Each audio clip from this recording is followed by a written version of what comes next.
ያ አሳልፋችሁ ያያችሁት ሰው ታውቁታላችሁ ስሜቱን ምን አይነት ስቃይ እንደሚያሳልፍ ታማሚ ብቻ ሳይሆን አስታማሚ ራሱ በጣም ከባድ ሁኔታ ውስጥ የሚሆንበት ሰዓት አለ።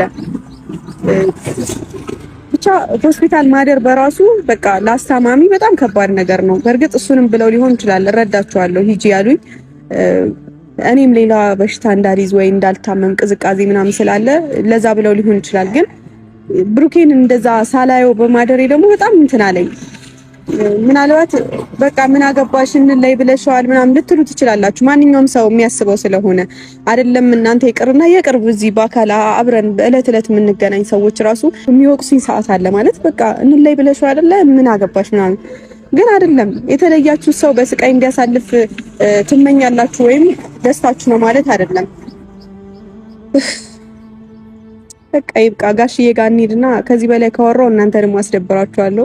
እኔም ወደ ሌላ ስሜት ውስጥ ነው የምገባውና ጋሽዬ ጋር እንሂድና ጋሽዬን ይዘን ደግሞ ሆስፒታል እንሄዳለን። ያው እናንተም ብዙ የተጨነቃችሁ ሰዎች ብሩኬን ታዩታላችሁ።